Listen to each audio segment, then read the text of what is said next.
සුබ දවසක් ඔයාලා හැමෝටම. ඔයාලා මේ වීඩියෝ එකේ මුලින්ම දැක්ක නේද? සිම්පල් වෙබ්සයිට් එක UI ඉන්ටර්ෆේස් එක. මම මේ ඉන්ටර්ෆේස් එක සම්පූර්ණයෙන්ම ඩෙවලොප් කරේ Google ලගේ Android කියන software එකෙන්. Google Android කියන්නේ code editing software එකක්.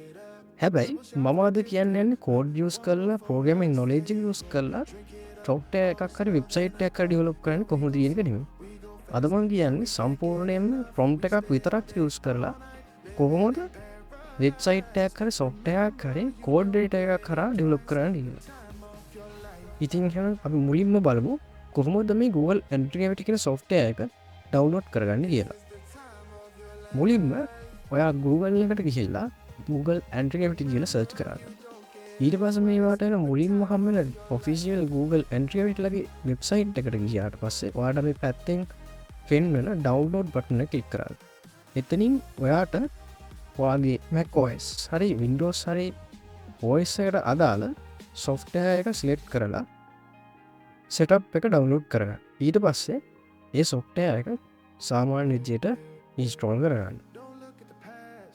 ඊට පස්සේ ඔයාගේ desktop එකේ තියෙන Android කියන icon එක open කරගන්න. ඊට පස්සේ ඔයාලට මෙන්න මේ විදිහේ interface එකක් බලා ගන්න පුළුවන්. VS Code use කරපු net හරි developer net හරි නම් මේක සාමාන්‍යයෙන් ගොඩක් familiar interface එකක්. මොකද මේකේ VS Code එක විදිහම තමයි සම්පූර්ණයෙන්ම interface එක. දැන් ඔයා මේක install කරා කියලා ඔයාලට AI password ලබා ගන්න බෑ. මොකද ඔයාලට AI password ලබා ගන්න නම් ඔයාලට අනිවාර්යෙන් මේකේ log වෙලා account එකක් හදා ගන්න වෙනවා. සාමාන්‍ය විදිහට මෙතන ඔප්ෂන් එක තියෙන උඩින් ඒකෙන් ඔයාලට මේකෙන් log වෙන්න පුළුවන්. හැබැයි සමහර වෙලාවට ලංකාවට මේකේ AI password ලබා දීලා නැහැ. සමහර වෙලාවට වැඩ කරන්න නැති වෙන්න පුළුවන්. ඒ වෙලාවට ඔයා VPN එකක් use කරලා USA වලට වගේ VPN එක මාරු කරලා මේකෙන් log වෙලා බලන්න. log වුණාට පස්සේ ඔයාට මේකේ තියෙන AI password ලබා ගන්න පුළුවන්. දැන් අපි බලමු කොහොමද මේ වෙබ්සයිට් එක ඩෙවලොප් කරගන්න කියලා. මුලින්ම ඔයා project folder එක හදාගන්න ඕනේ. ඒකට open folder එකේ ඉන්න ඔය project folder එක හදාගන්න. ඊට පස්සේ හදන්න ඕන project එකේ prompt එක හදාගන්න ඕනේ. ඒකට ඔයා ChatGPT හරි Gemini හරි use කරලා ඔයාට ඕන idea එක ඒකට දීලා ඒකට අදාළව prompt එකක් develop කරගන්න. ඒ develop කරන prompt එක තමයි මේකට අපි use කරන්නේ මේ project එක develop කරන්න. මම කලින් create කරගත්ත project prompt එක මම ඒක HTML CSS JavaScript use කරලා මුලින්ම develop කරන්න. මම ඊට පස්සේ React වලට මේක develop කරලා පෙන්නන්නම්. දැන් ඒ copy කරගත්ත prompt එක ඔයා ගෙනහැල්ලා මෙන්න මේ agent chatbot agent ගේ copy කරලා enter කරන්න.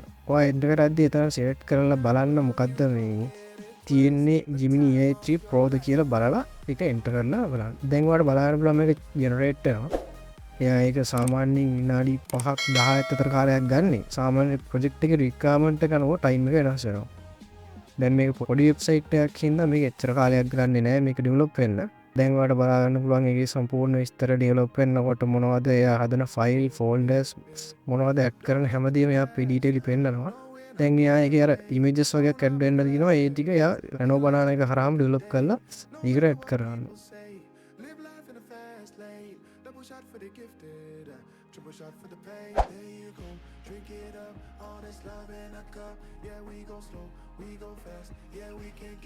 දැන් ප්‍රොජෙක්ට් එක සම්පූර්ණයෙන් හැදලා තියෙන්නේ. ඔයාලා බලා ගන්න පුළුවන් HTML CSS ෆයිල් තුනම හදලා එයා දැන් ප්‍රොජෙක්ට් එක කම්ප්ලීට් කියලා මට නොටිෆිකේෂන් එක දුන්නා. දැන් මට තියෙන්නේ ප්‍රොජෙක්ට් එක රන් කරලා බලන්න කොහොමද ඉන්ටර්ෆේස් එක ඇවිල්ලා තියෙන්නේ කියලා. අපි රන් කරලා බලමු. දැන් ඔයාලට බලා ගන්න පුළුවන් මේ ඉන්ටර්ෆේස් එක ඇත්තටම කිව්වොත් next level විදිහට දීලා තියෙනවා. මොකද මම කිසිම දෙයක් කිසිම කෝඩ් එකක්වත් use කරලා නැහැ. මෙයා සම්පූර්ණයෙන් මෙයාගේම UI එකට ගැලපෙන විදිහට ඒක ඇත්තටම කිසිම අඩුපාඩුවක් කියන්න දෙයක් නැහැ. මම හිතන්නේ හොඳටම UI interface එක දීලා තියෙනවා. responsive මොන වගේද කියලා ඔයාලට පේනවා කිසිම අඩුපාඩුවක් කියන්න නැහැ. responsive එක දරම තියෙනවා.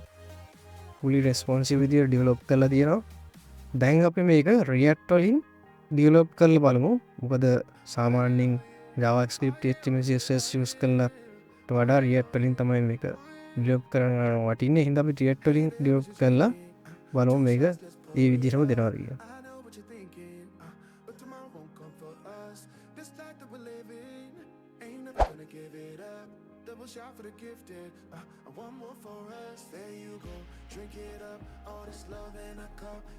දැන් බලාගන්න පුළුවන් මේ ප්‍රොජෙක්ට් එක සම්පූර්ණයෙන්ම අර කලින් HTML CSS වගේම ඩීටේලි පෙන්වන කොහොමද හැදෙන විදිය.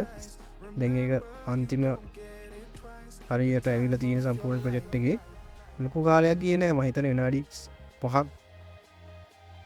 5ක් ගියෙත් නෑ. විනාඩි 2ක් හෝ 3ක් වගේ කාලයක් ගියේ සම්පූර්ණ ප්‍රොජෙක්ට් එක හැදෙන්න. දැන් මම ප්‍රොජෙක්ට් එක රන් කරලා පෙන්නන්නම්. ලෝකල් සර්වර් එක රන් කරනවා. ලෝකල් හොස්ට් රන් කරනවා. ඔයාලට බලන්න පුළුවන් CCM වෙනසක් නෑ. අර කලින් ඉන්ටර්ෆේස් එක මේ විදිහටම දීලා තියෙනවා. කියන්න අඩුපාඩුවක් නෑ. ඔක්කොම හොඳට තියෙනවා. ඒක කිව්ව විදිහටම මේ software එකේ ඒ details මම prompt එකේ දුන්න ටික ඒ විදිහටම එයා දාලා ඒ විදිහටම හදලා තියෙන. මට ගියේ විනාඩි 2ක් හෝ 3ක් අතර කාලයක් තමයි සම්පූර්ණ මේ project එක හදන්න. මේක responsive බලමු. ඔයාලට පේනවා මේක responsive. හයි හොඳටම තියෙන responsive. project file මෙන්න මේ විදිහට තියෙන්නේ. සම්පූර්ණයෙන්ම ඩීටේලි පෙන්ලා තියෙන මොනවද ඇඩ් කරේ මොනවද වෙනස් කරේ. ප්‍රොජෙක්ට් ප්ලෑන් එක එතනින් ගියාම අතර ප්ලෑන් එකේ ස්ටඩියත් ඒ විදිහටම දාලා සම්පූර්ණ ප්‍රොජෙක්ට් එක ඩීටේලි විස්තර කරලා තියෙන කොහොමද හැදුවේ කියලා. ඔයගොල්ලෝ try කරලා බලන්න. ඉතින් මේ software එක මොන වගේද. අතර මේක ගොඩක් bug fixing වලට ගොඩක් useful වෙන්න පුළුවන්. personal project එකක් එහෙම කරන්න කෙනෙක්ට bug fix කරන්න එතනින් ගියාම Tamanට මොකක් හරි UI වල idea එකක් නැත්නම් මේකේ UI වල idea එකක් ගන්න පුළුවන්. ඒ වගේම මේ database එකේ පව අපිට වෙනස්කම් කරන්න පුළුවන් මේ AI පාරුවම හරහා. අන්න මේකට වඩා හොඳ ඩෙවලොප්මන්ට් AI එකක් මම හිතන්නේ දැනට නැහැ. මේ තමයි තියෙන හොඳම AI ඩෙවලොප්මන්ට් ඔප්ෂන් එක. ඔයාලගේ අදහසත් මොකක්ද කියලා කමෙන්ට් කරගෙන යන්න. thank you මෙච්චර වෙලා මම එක්ක එකතු වෙලා ඉඳියට. මගේ වීඩියෝ හැමදාම බලන්න මම subscribe කරලා bell icon එක click කරලා වීඩියෝ එක like එකක් දාගෙන යන්න. thank you ඔයාලා හැමෝටම